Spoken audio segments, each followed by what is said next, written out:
ರವೀಂದ್ರ ರೇಷ್ಮೆ ಅವರು ಇನ್ಕ್ಲೂಡ್ ಮಾಡ್ತೀನಿ. ಈಗ ಸಮರ್ಥನೆ ಮತ್ತು ವಿರೋಧ ಎರಡನ್ನೂ ಕೂಡ ಗಮನಿಸಿದ್ರಿ, ಏನನ್ಸುತ್ತೆ? ರಾಷ್ಟ್ರ ಮಟ್ಟದಲ್ಲಿ ರಾಷ್ಟ್ರ ನಾಯಕರುಗಳು ಪರಸ್ಪರ ಸಂಬೋಧಿಸೋ ಬಳಸೋ ವಿಶೇಷಣಗಳಿರಲಿ. ಕರ್ನಾಟಕದಲ್ಲಿ ನಾವು ಏನು ನೋಡ್ತಾ ಇದ್ವಿ, ಪಕ್ಷಾತೀತವಾಗಿ ರಾಜಕೀಯ ಭಾಷೆಯಾಗಿ ಕನ್ನಡದ ದುರ್ಬಳಕೆಯನ್ನು ವಿಶೇಷವಾಗಿ ಕಳೆದ 20 ವರ್ಷಗಳಿಂದ ನಾನು ಗಮನಿಸ್ತಾ ಇದ್ದೇನೆ. ಇದು 45ನೇ ವರ್ಷ ನಾನು ಹವ್ಯಾಸಿ ಪತ್ರಕರ್ತನಾಗಿ ಸಾರ್ವಜನಿಕ ಬದುಕನ್ನು ಅವಲೋಕನ ಮಾಡ್ತಾ ಇರೋದು. ಇವತ್ತು ಕನ್ನಡ ಭಾಷೆ ಪದಪ್ರಯೋಗ ಯಾತಕ್ಕಾಗ್ತಾ ಇದೆ? ಪರಸ್ಪರ ಬೈಗಳು, ನಿಂದನೆ, ಗೇಲಿ ಮಾತು ಮತ್ತು ಲೇವಡಿ. ಹಾಗಾಗಿ ಕಳೆದ 20 ವರ್ಷಗಳಿಂದ ಒಂದೇ ಒಂದು ಹೊಸ ರಾಜಕೀಯ ವಿಚಾರಧಾರೆ ಹೊರಹೊಮ್ಮಿಲ್ಲ ನಮ್ಮ ರಾಜಕೀಯ ಪಕ್ಷಗಳಿಂದ, ಕರ್ನಾಟಕದ ರಾಜಕೀಯ ಪಕ್ಷಗಳಿಂದ. ಆಗ ನಾನು ಏನು ಹೇಳಬೇಕಾಗತ್ತೆ, ರಾಜಕೀಯ ಭಾಷೆಯಾಗಿ ಕನ್ನಡ ಭಾಷೆ ಮೇಲೆ ಅತ್ಯಾಚಾರ ಮಾಡ್ತಿದ್ದಾರೆ ನಮ್ಮ ಜನನಾಯಕರುಗಳು. ಪ್ರತಿ ಸಾರಿ ಮೈ ಹಿಡಿದ ತಕ್ಷಣ ಎದುರು ಪಾರ್ಟಿಯವ್ರು ಬೈತಾರೆ, ಅವ್ರು ತಿರುಗುತ್ತರ ಕೂಡ ಅದೇ ದಾಟಿಯಲ್ಲೇ ಇರುತ್ತೆ. ಇದು ಎಲ್ಲ ಒಂದು ಕಡೆ ನಿಲ್ಲಬೇಕಾಗಿತ್ತು.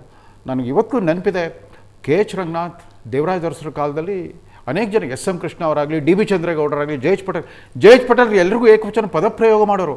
ಆ ಪದಪ್ರಯೋಗದಲ್ಲಿ ಒಂಥರದ ಅಫೆಕ್ಷನ್ ಇರ್ತಿತ್ತು, ಒಂದು ಮಾರ್ಧವತೆ ಇರ್ತಿತ್ತು, ಪ್ರೀತಿ ಇರ್ತಿತ್ತು. ಆ ರೀತಿ ಪದಪ್ರಯೋಗ ಮಾಡೋರು. ಕೆಲವು ಸಾರಿ ಬೈಗಳನ್ನು ಬಳಸ್ತಾ ಇದ್ರು. ಆ ಬೈಗಳು ಕೂಡ ಯಾರಿಗೂ ನಂಜಿರ್ತಿರಲಿಲ್ಲ. ಸೊ ಒಂದು ಭಾಷೆಗೆ ಅದರದೇ ಆದ ಒಂದು ಲಯ ಮತ್ತು ಇದಿದೆ. ಖರ್ಗೆ ಅವರು ನೋಡಿ, ನಾನು ಅವ್ರನ್ನ ನನ್ನ ಒಂದು ದಿನಪತ್ರಿಕೆಗೆ ಲೇಖನ ಮಾಲೆ ಬರೀತಿದ್ದಾಗ ಅವ್ರನ್ನ ಕಲ್ಯಾಣ ಕರ್ನಾಟಕದ ಕಪ್ಪು ವಜ್ರ ಅಂತ ಬರೆದಾಗ ಅವ್ರು ಫೋನ್ ಮಾಡಿ ನಂಗೆ ಧನ್ಯವಾದ ಹೇಳಿದರು. ನಿಜವಾದ ಅರ್ಥದಲ್ಲಿ ಕಪ್ಪು ವಜ್ರ ಅದನ್ನು ನಾನು ಹೇಳಬೇಕಾಗಿಲ್ಲ. 16ನೇ ವಿಧಾನಸಭೆ 16ನೇ ವಿಧಾನಸಭೆ ಲೋಕಸಭೆಯ ಕಡೆಯ ದಿವಸ, ಯಾಕಂದ್ರೆ ಮೋದಿಯವರು 16ನೇ ಲೋಕಸಭೆಗೆ ಗೆದ್ದು ಬಂದರು, ಇವರು 2ನೇ ಸಾರಿ 16ನೇ ಲೋಕಸಭೆಗೆ ಗೆದ್ದು ಬಂದಿದ್ರು. ಕಡೆಯ ದಿನ ಲೋಕಸಭಾ ಕಲಾಪದಲ್ಲಿ ಖರ್ಗೆ ಅವ್ರನ್ನ ಕುರಿತಂತೆ, ಯಾಕಂದರೆ ಕಾಂಗ್ರೆಸ್ ಅತ್ಯಂತ ಹೀನಾಯ ಸ್ಥಿತಿ, ಅದರ ಇತಿಹಾಸದಲ್ಲಿ 44 ಸೀಟ್ ಬಂದಿದೆ. ಖರ್ಗೆ ಅವ್ರು ತಾವೇ ಹೇಳ್ತಾರೆ, ನನಗೆ ಟೆಲಿವಿಷನ್ ಒಳಗೆ ಅನೌನ್ಸ್ ಮಾಡಿಬಿಟ್ರು ಮೇಡಮ್ಮು ನನ್ನ ಹೆಸರು ಲೀಡರ್ ಅಂತಂದ್ಬಿಟ್ಟು ನನಗೆ ಟೆನ್ಷನ್ ಆಯಿತು. ನಾನು ಹೇಳಿದೆ, ನೋಡಿ ನನಗೆ ಇಂಗ್ಲೀಷ್ ಸುಲಿತವಾಗಿ ಬರೋದಿಲ್ಲ, ನನಗೆ ಇಂಟರ್ನ್ಯಾಷನಲ್ ಅಫೇರ್ಸ್ ಎಲ್ಲ ಗೊತ್ತಿಲ್ಲ ಅಂತಂದಾಗ, ಇಲ್ಲ ಇಲ್ಲ ಈಗಾಗಲೇ ನಾವು ನೋಟಿಫೈ ಮಾಡಿಬಿಟ್ಟಿದ್ದೀವಿ ಮೀಡಿಯಾಗೆ, ಒಪ್ಕೋಬೇಕು ಅಂತ ಹೇಳಿದ್ರು. ಮೊದಲನೇ ದಿವಸ ನಾನು ಹೋಗಿ ಕುಂತೆ, ನಾವು 44 ಮಂದಿ, ಅವರು 336 ಮಂದಿ ಎನ್ಡಿಎನವರು.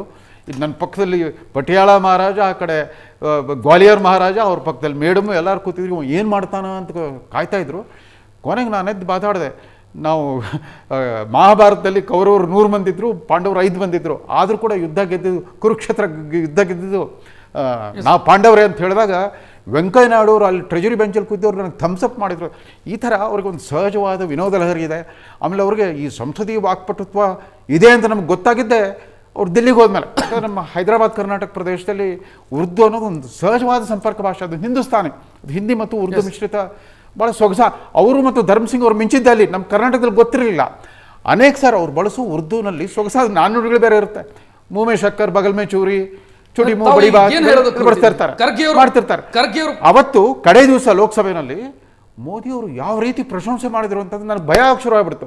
ಅಯ್ಯೋ, ಮೋದಿ ಬಾಯಲ್ಲಿ ಹೊಗಳಿಕೆ ಬಂತಂದ್ರೆ ನೆಕ್ಸ್ಟ್ ಡೇ ಹೈಕಮಾಂಡಿಂದ ಒಂದು ನೋಟಿಸ್ ಬರುತ್ತೆ ಅವ್ರ ಮೇಲೆ. ಯಾಕಂದರೆ ಇದೇ ರೀತಿ ಹೊಗಳಿ ಪದ್ಮ ವಿಭೂಷಣ ಕೊಟ್ಟು ಕೂಡಲೇ ಗುಲಾಂ ನಬಿ ಆಜಾದ್ ಪಕ್ಷದಿಂದ ಬಿಟ್ಟೋಗೋ ಸ್ಥಿತಿ ಬಂತು.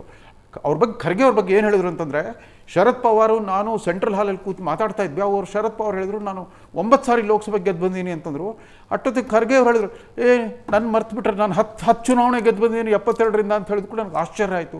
ಒಬ್ಬ ಯಕಶ್ಚಿತ್ ಒಬ್ಬ ಕಾರ್ಮಿಕನ ಮಗ, ಅದು ರಜಾಕಾರ ದುರಂತದಲ್ಲಿ ತನ್ನ ತಾಯಿ ಸಹೋದರಿಯನ್ನು ಕಳ್ಕೊಂಡು ಅಲ್ಲಿಂದ ವಿದ್ಯಾವಂತನಾಗಿ ಈ ಸ್ಥಿತಿಗೆ ಬಂದ್ರಲ್ಲ, ನನಗೆ ಅಭಿಮಾನ ಅನ್ಸುತ್ತೆ. ತುಂಬ ಕೊಂಡಾಡ್ಬಿಟ್ಟಿದ್ರು ಖರ್ಗೆ ಅವರು.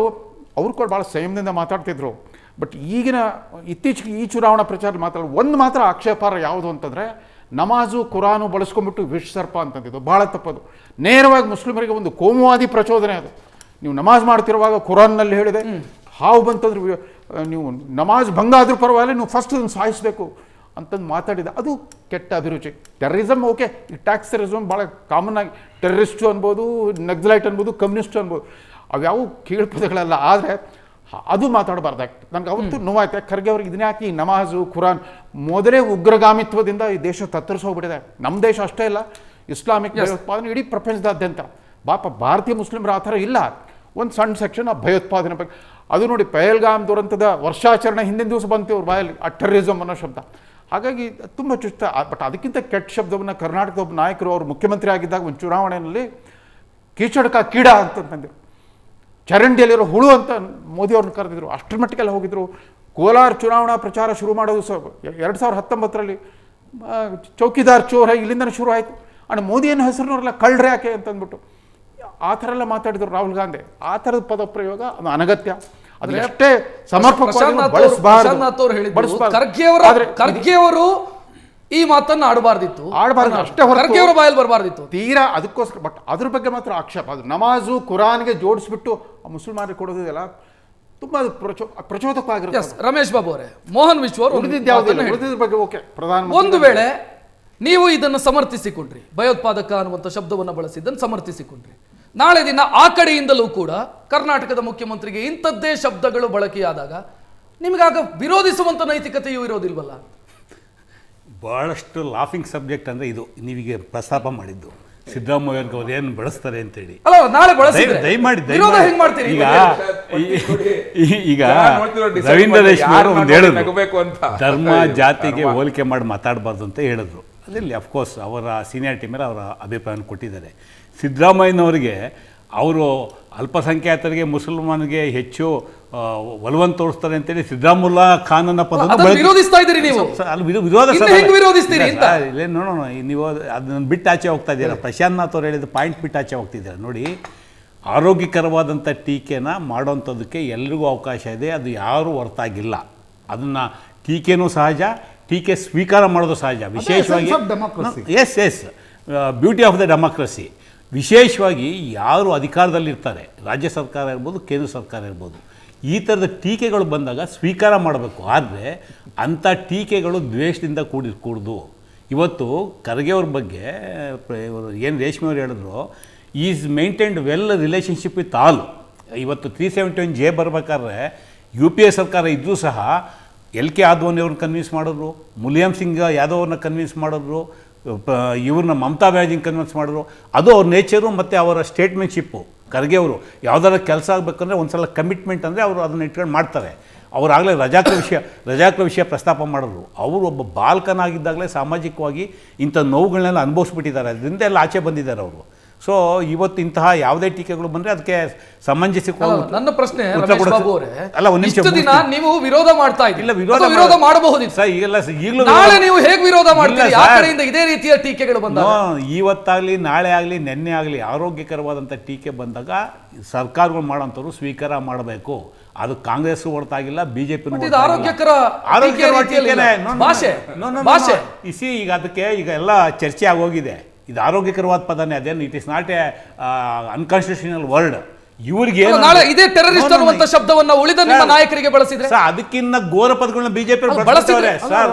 ಪ್ರಜಾಪ್ರಭುತ್ವದಲ್ಲಿ ಅತ್ಯಾಚಾರ ಮಾಡುವಂತ ಎಲ್ಲ ಪದಗಳನ್ನ ರಾಜಕೀಯವಾಗಿ ಬಿಜೆಪಿಯರು ಈ ದೇಶದಲ್ಲಿ ಇವತ್ತು ಅವ್ರು ಹೇಳಿದ್ರು. ಆಗ್ಲೇ ಮಾತಾಡ್ತಾ ಒಂದ್ ನಿಮಿಷ ಸರ್, ಅವ್ರು ಮಾತಾಡ್ತಾ ಕೆಲವು ಪದ ಬಳಸಿದ್ರು. ಅಲ್ಲೇನು ಹಂಗಾಯ್ತು, ನಾನು ಕೇಳಿದ ಪದಕ್ಕೆ ಅವ್ರು ಉತ್ತರನೇ ಕೊಡಲಿಲ್ಲ. ಅರ್ಗ ಜ್ಞಾನೇಂದ್ರವರು ಬಳಸಿದಂಥ ಭಾಷೆಗೆ ಇವತ್ತಿನವರೆಗೂ ಅವರ ಸಣ್ಣ ಕ್ಷಮೆನೂ ಅವ್ರ ಪಾರ್ಟಿಯಿಂದ ಬಂದಿಲ್ಲ. ಇವತ್ತು ಬಂದಿರ್ತಕ್ಕಂಥದ್ದು ಏನು ಖರ್ಗೆ ಅವ್ರ ಬಗ್ಗೆ ಮಾತಾಡ್ತಾರೆ, ಮಹಾತ್ಮ ಗಾಂಧಿ ಹೆಸರು ಉಚ್ಚಾರ ಮಾಡಿದ್ರು, ಸರ್ದಾರ್ ಪಟೇಲ್ ಉಚ್ಚಾರ. ರಮೇಶ್ ಬಾಬು ನಾನು ಖರ್ಗೆ ಅವ್ರ ಪದಕ್ಕೆ ಇನ್ನೊಂದು ಲಿಂಕ್ ಮಾಡ್ತೀನಿ. ಈಗ ಶಬ್ದದ ಬಳಕೆ ತಪ್ಪಿ ಆಯ್ತು ಅಂತಾದ್ರೆ ಅದನ್ನ ಸಮರ್ಥನೆ ಅಪಾಯಕಾರಿ ಅಂತ ಹೇಳೋದು ಅಪಾಯಕಾರಿ ಅಲ್ಲ ಸರ್, ಸಮರ್ಥನೆ ಅಪಾಯಕಾರಿ, ಖಂಡಿತ ಅಪಾಯಕಾರಿ ಅಲ್ಲ. ಸನ್ಮಾನ್ಯ ಖರ್ಗೆರವರು ಅವ್ರು ಮಾಡಿರ್ತಕ್ಕಂಥ ಕಂಟೆಸ್ಟು ಏನು ಸೆಂಟ್ರಲ್ ಏಜೆನ್ಸಿಗಳನ್ನ ದುರುಪಯೋಗ ಮಾಡ್ಕೊತಾ ಇದ್ದಾರೆ ಆ ಹಿನ್ನೆಲೆಯಲ್ಲಿ ಮಾತಾಡಿದ್ದಾರೆ. ಬಟ್ ಅದಕ್ಕೆ ಮುಂದುವರೆದು ಹೇಳಿದ್ರೆ ನಾನು ಏನಿವತ್ತು ಮಹಾತ್ಮ ಗಾಂಧಿ ಅವ್ರ ಕಗ್ಗೋಲೆ ಆಯ್ತಲ್ಲ, ಅದಕ್ಕೂ ಇದು ಲಿಂಕ್ ಮಾಡಿ ಹೇಳ್ಬೋದು, ಏನು ತಪ್ಪೇನಿಲ್ಲ. ಆ ಮಟ್ಟಕ್ಕೆ ಬಿಜೆಪಿ ಮಹಾತ್ಮ ಗಾಂಧಿ ಕೊಲೆ ಮಾಡಿದ್ರೆ ಸಮರ್ಥನೆ ಮಾಡೋರು ಯಾರು? ನಾಥುರಾಮ್ ಗೋಡ್ಸೆ ಸಮರ್ಥನೆ ಮಾಡೋರು ಯಾರು? ನಾಥುರಾಮ್ ಗೋಡ್ಸೆ ದೇವಸ್ಥಾನ ಕಟ್ಟೋರು ಯಾರು? ಐಡಿಯಾಲಜಿ ಮೇಲೆ ನಾವು ಮಾತಾಡಕ್ ಹೋದ್ರೆ ಅವ್ರು ಸರಿ ಇದೆ. ಐಡಿಯಾಲಜಿ ಮೇಲೆ ಮಾತಾಡುವಾಗ ಅದಕ್ಕೂ ಬಿಜೆಪಿಗೂ ಸಂಬಂಧ ಹೇಳ್ತಾ ಇರೋದು. ನಿಮಗೆ ರಾಷ್ಟ್ರೀಯ ಸ್ವಯಂ ಸೇವಕ ಸಂಘಕ್ಕೂ ಜನಸಂಘಕ್ಕೂ ಯಾವುದಕ್ಕೂ ಸಂಬಂಧ ಇಲ್ಲ ಕೊಟ್ಟ ಮೇಲೆ ಜುಡಿಷಿಯರಿ ಮೇಲೆ ನಂಬಿಕೆ ಇಲ್ಲ, ನೋಡಿ ಚುನಾವಣೆಗಳನ್ನ ಸೋಲಿ 50 ವರ್ಷ ಕಾಂಗ್ರೆಸ್ ಮೇಲೆ ಏನೇನು ಆರೋಪ ಮಾಡಿದ್ದಾರೆ ಅದರ 10 ಪಟ್ಟು 10 ವರ್ಷದಲ್ಲಿ ಮಾಡಿದ್ದಾರೆ ಬಿಜೆಪಿ. 10 ವರ್ಷದಲ್ಲಿ